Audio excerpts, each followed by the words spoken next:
Hello दोस्तों, कैसे हैं आप लोग। आशा करते हैं आप सभी लोग स्वस्थ होंगे और अच्छे होंगे। चलिए शुरू करते हैं आज का वीडियो।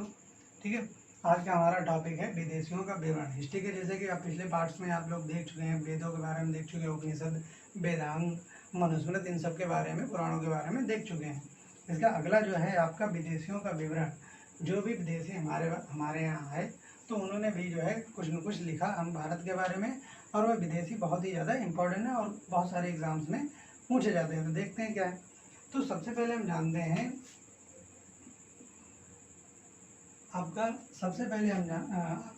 आपका हेरोडोटस, एक नाम पूछा जाता है विदेशियों के बारे में।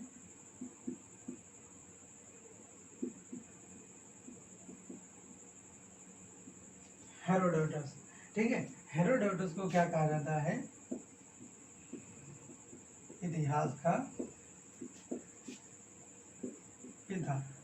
ठीक है, अब ध्यान रखिए भाई, इतिहास का पिता इसे क्यों कहा जाता है? ऐसा तो नहीं है कि इतिहास इसी ने कि भाई इसी की घटनाओं के बारे में इसीलिए इतिहास का पिता का, नहीं।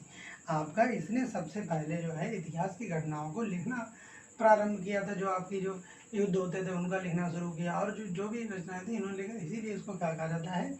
इतिहास का पिता कहा जाता है। क्योंकि इसने सबसे पहले क्या किया? लिखना शुरू किया, अलग अलग देशों के बारे में लिखना शुरू किया। इसने आप एक किताब लिखी थी, कौन सी? हिस्टोरिका। और इसी हिस्टोरिका जो आपकी किताब थी, इसकी जो किताब थी, इसी किताब के नाम पर हिस्टोरिका से क्या बना? हिस्ट्री बना। और हिस्ट्री का उसमें हिंदी अनुवाद क्या होता है? इतिहास होता है। ठीक है, तो ध्यान दें हिस्टोरिका। और इसी में क्या कहते हैं? भारत और फारस के संबंधों के बारे में, भारत और यूनान के संबंधों के बारे में सर्वप्रथम हमें पता चलता है कि हिस्टोरिका ही किताब में। तो जो हिस्टोरिका नामक किताब किसने लिखी थी? आपका हिस्टोरिका नामक किताब लिखी थी आपकी हेरोडोटस ने, जिनको इतिहास का पिता कहा जाता था। क्या कहा जाता था? इतिहास का पिता कहा जाता था।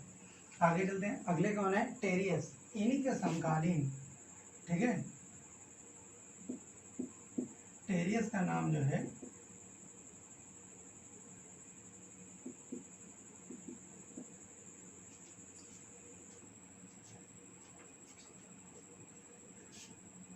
टेरियस है। ठीक है, टेरियस ये जो था आपका ईरान का था।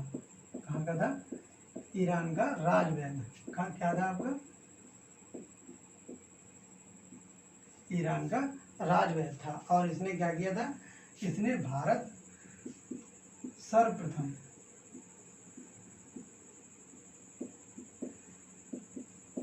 भारत और इतिहास, भारत और फारस के संबंधों के बारे में लिखा। संबंधों के बारे में लिखा। तो पूछा जाता है सर्वप्रथम भारत और फारस के संबंधों की व्याख्या किसने की? तो आपकी टेरियस। और फिर पूछा जाता है टेरियस था कौन? आपका ईरान का राजवैद्य था। ठीक है, अब इसके बाद में आपका आता है नियारकस।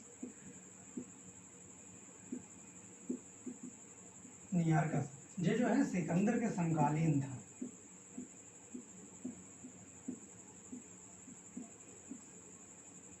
ठीक है, सबसे पहला क्वेश्चन तो यही बन जाता है कि नियारकस किसके समकालीन था? आपके सिकंदर के समकालीन था। किसके समकालीन था?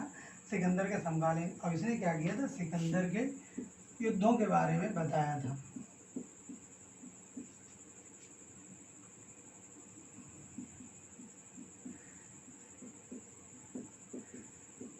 युद्धों के बारे में बताया था। और साथ ही साथ आप ध्यान रखें कि इसी ने आपका जो है हाइडेस, जो आपका वितस्ता का युद्ध जो इंडिया में जाना जाता है, और उसने जो लिखा था, यूनानी जो लिखे थे इसी ने लिखा था। उसे हाइडे स्पीच का युद्ध कहा गया था अपनी किताब में। आगे चलते हैं,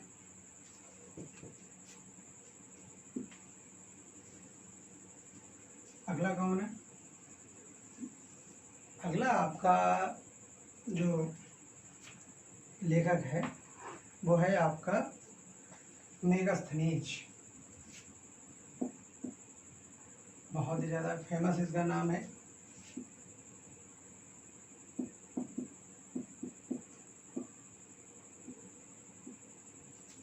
मेगास्थनीज, ठीक है। मेगास्थनीज और आपका डायोनिसस, और एक आपका और है डायोनिसस, आपका मेगास्थनीज, डायोनिसस और आपका डायमेगस।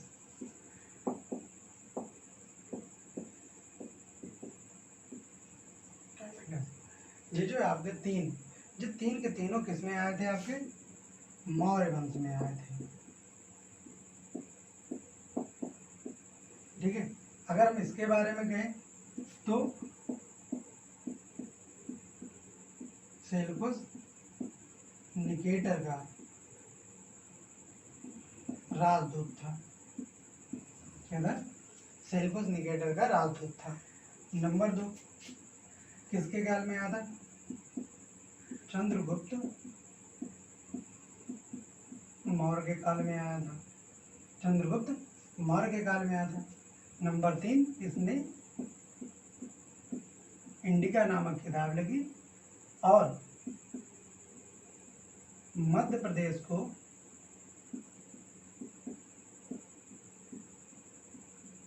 संपन्न राज्य कहा।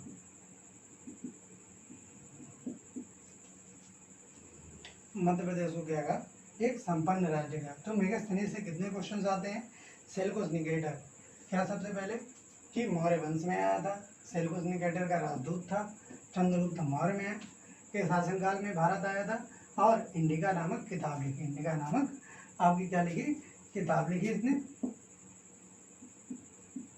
और उस किताब में उसने मध्य प्रदेश को सबसे संपन्न राज्य कहा था। और इसने ही भारत के जो है वेशभूषा, सामाजिक व्यवस्था के बारे में बहुत डिटेल से लिखा था। अब आगे चलते हैं, डायोनिसस अशोक के दरबार में आया था।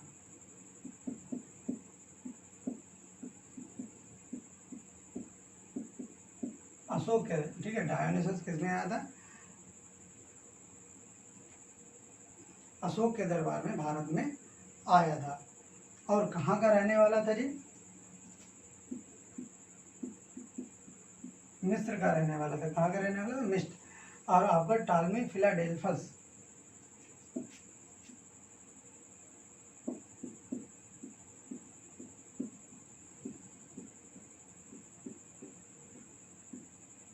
का राजदूत था,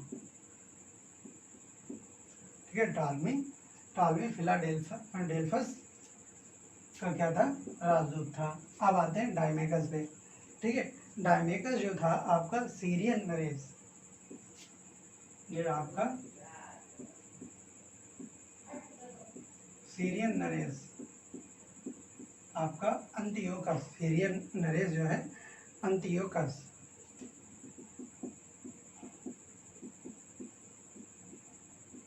अंतियोकस का राजदूत था। अंतियोकस का क्या था, राजदूत था। और किसके समय में आया था, बिंदुसार के समय में।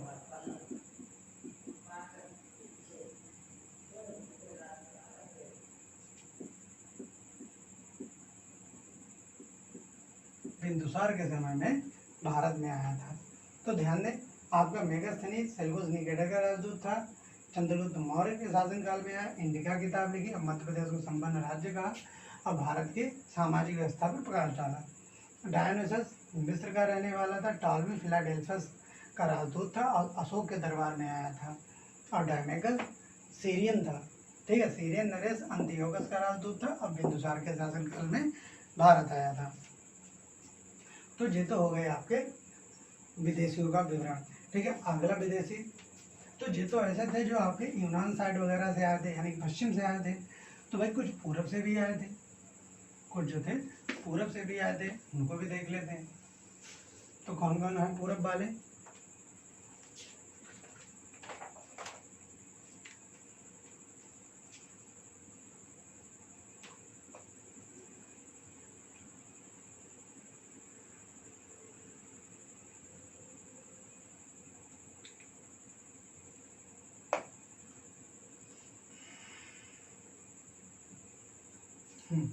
तो पूर्व सब वाले देखने से पहले एक और है टॉलमी।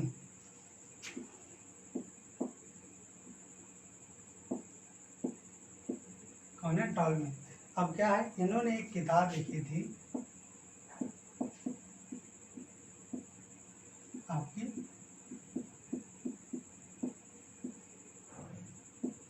ज्योग्राफी, और एक और इनकी किताब थी वो आपका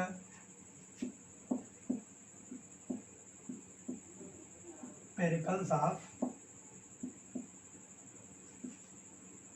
एरिथ्रियन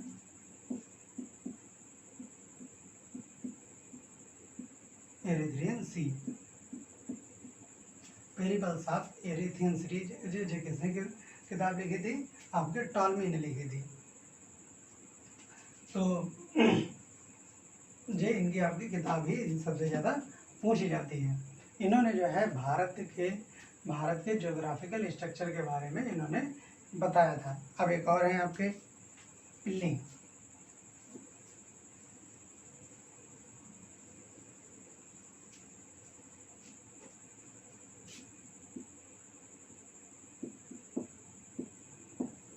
अगले जो हैं आपके कहाँ थे? इन्होंने आपका नेचुरल किताब के इनके नाम क्या है?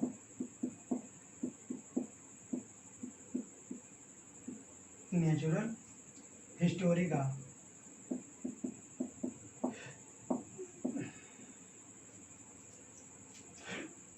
Natural Historica. इन्होंने भारतीय पशुओं के बारे में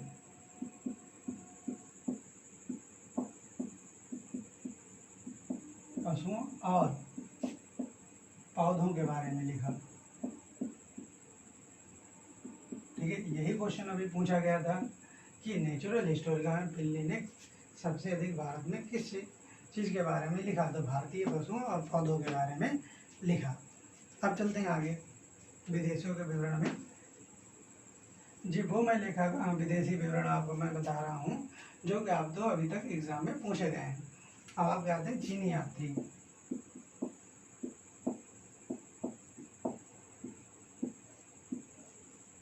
ठीक है, चीनी यात्री में सबसे पहले आपको कौन आता है? आपका फाहियान।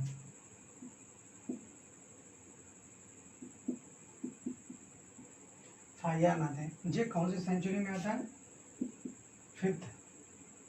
फिफ्थ सेंचुरी में ये भारत आता है। जी कौन सी सेंचुरी में आता है? फिफ्थ आपकी सदी में भारत आता है। और किसके शासनकाल में आता है? शासन किसका था? शासनकाल आपका था चंद्रगुप्त विक्रमादित्य।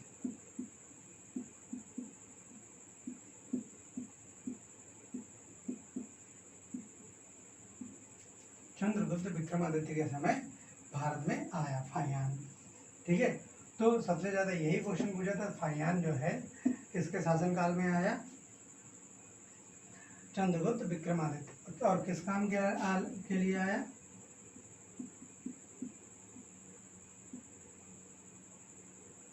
आपकी बौद्ध शिक्षा ग्रहण करने के लिए। ज्यादातर जो यात्री आए तो आपको किस लिए आए थे? बौद्ध शिक्षा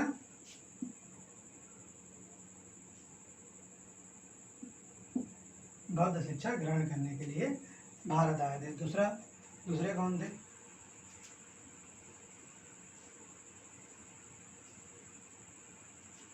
दूसरे जो आपके थे आपके दूसरे चीनी यात्री थे ह्वेनसांग। भारत में 7th सेंचुरी में आया। कब आया?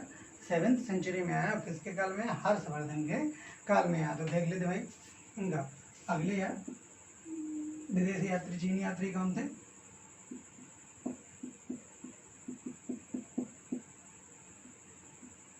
ह्वेनसांग आपके दूसरे चीनी यात्री थे। और किसमें आते? 7th सेंचुरी में। क्यों ये सेंचुरी लिखा रहे हैं?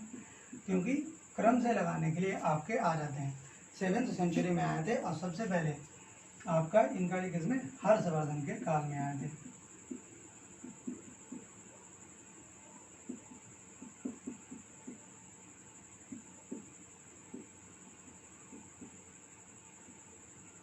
हर्षवर्धन के शासनकाल में आए थे। और इन्होंने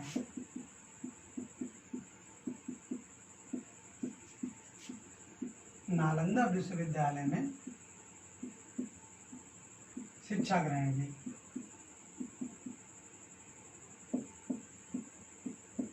ध्यान दें, नालंदा विश्वविद्यालय जो है आपका, आगे हम पढ़ाएंगे कि आपका कुतुबुद्दीन ऐबक के सेनापति आपके बख्तियार खिलजी ने नालंदा विश्वविद्यालय को ध्वस्त कर दिया था। इसे जो है 2015 में दोबारा नालंदा विश्वविद्यालय को शुरू किया गया। नालंदा विश्वविद्यालय है कहाँ? नालंदा विश्वविद्यालय आपका बिहार में है। कहाँ है आपका? बिहार में है नालंदा विश्वविद्यालय। और इस नालंदा विश्वविद्यालय की किसने नालंदा विश्वविद्यालय बनाया था? कुमारगुप्त ने।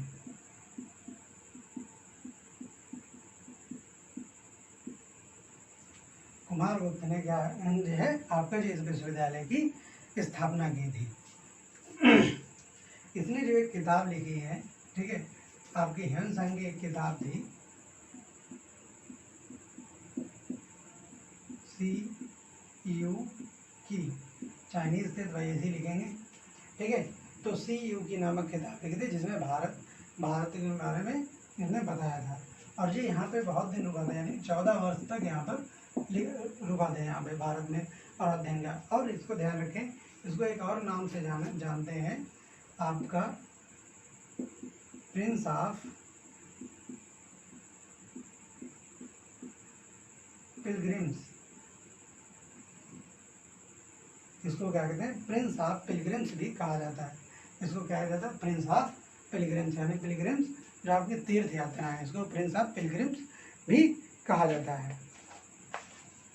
अब आते हैं जो तो आपके चीनी यात्री हो गए। एक चीनी यात्री और थे जिनका नाम, जो इनके बाद भी आए थे, इत्सिंग, ठीक है। ये भी आपके कहते हैं चीनी यात्री थे। इन्होंने कुछ ज़्यादा लिखा नहीं, लेकिन एक क्रम आता है। तो सबसे पहले फाहियान, तो उसके बाद स्वानसांग, फिर उसके बाद में इत्सिंग, जो है आपके भारत में आए।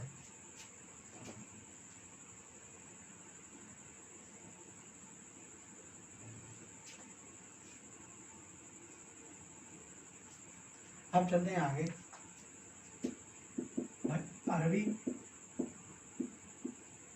अरबी भी भारत आए, ठीक है। सबसे पहले हम आते हैं अलबरूनी पे। अलबरूनी, सबसे पहले अलबरूनी किसके शासनकाल में आया, या कहें कि किसके साथ आया? तो आपका महमूद गजनवी।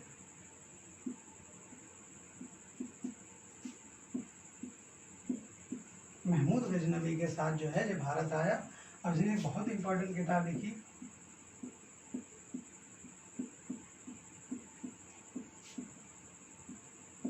कौन सी किताब लिखी? तहकीके हिंद।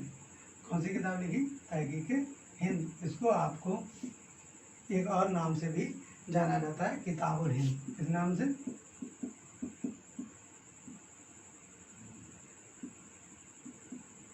किताबुल हिंद के नाम से इसी को जाना जाता है, ठीक है। अब ध्यान रखें, ये था कौन? ये जो था आपका महमूद गजनवी का राज्य ज्योतिषी था। क्या था आपका? राज्य ज्योतिषी था। फिर उसके बाद में कौन था? कौन आया? अरबी यात्री। उसके बाद अरबी यात्री आया आपका अल मसूदी।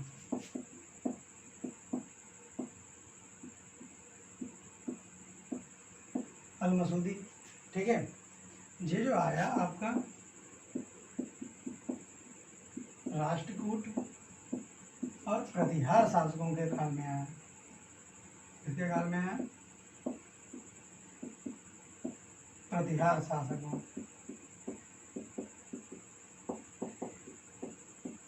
प्रतिहार शासकों के समय भारत में आया। और इसने सर्वप्रथम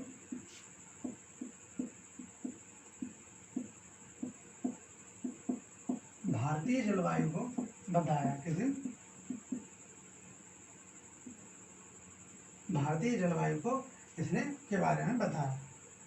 सर्वप्रथम भारतीय जलवायु के बारे में लिखा।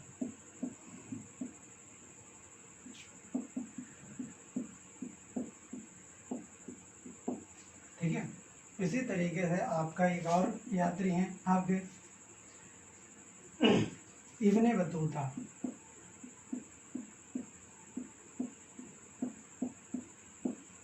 इब्ने बतूता, तो ये किसके काल में आया?